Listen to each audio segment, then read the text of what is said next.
I'm Rebecca Fryer with Kingstonist News. Here's what's making headlines today, November 17th, 2022.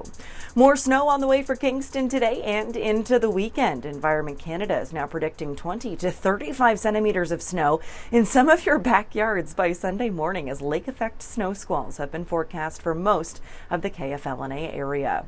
Winter driving reminders that snow squalls can cause the weather to change considerably, from clear skies to heavy snow within just a few kilometers. Police say road closures are possible due to drifting snow and would encourage anyone who can postpone non-essential travel to do so until conditions improve.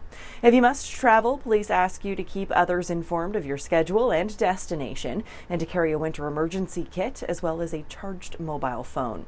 You can read more about the incoming weather and how it might affect your travel plans right now at Kingstonist.com. Students could be back in virtual school on Monday if the province and the Canadian Union of Public Employees Education Workers cannot reach a deal. This week, the union announced that they would once again walk off the job if the Ontario government could not come to the table with a fair deal that includes money for student services, in addition to salary and hour increases for education workers that are on par with other government services.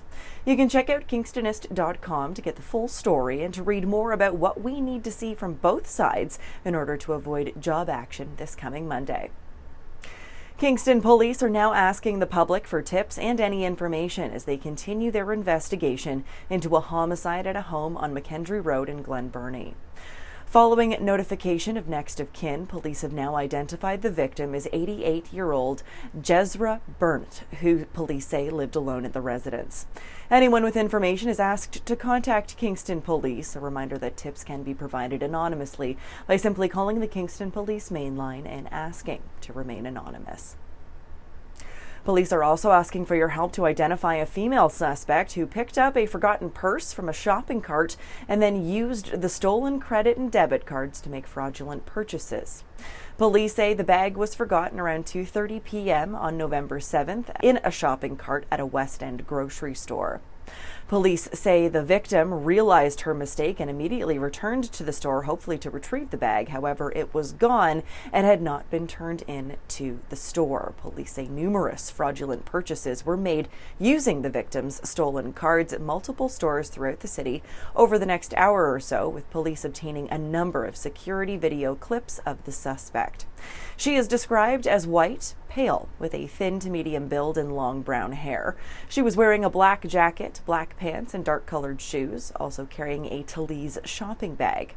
Anyone with information about the identity of this suspect is asked to contact Kingston Police. Remember that tips can be provided anonymously by calling the general number and asking to remain anonymous. A 33-year-old Amherst View man faces impaired driving charges following a traffic stop on Deseronto Road on November 15th. Derek Osborne was arrested and charged with possession of cocaine and for driving while impaired. His license was suspended and he was given a court date in Napanee in December. And lastly, for those of you that rely on credit cards to make your daily or weekly purchases, a landmark credit card fee case has just wrapped up here in Canada, and it could mean making purchases with your credit cards more costly than just carrying around cash. For the first time in Canadian history, businesses can now pass along credit card surcharge fees to customers instead of the current practice of businesses absorbing the cost.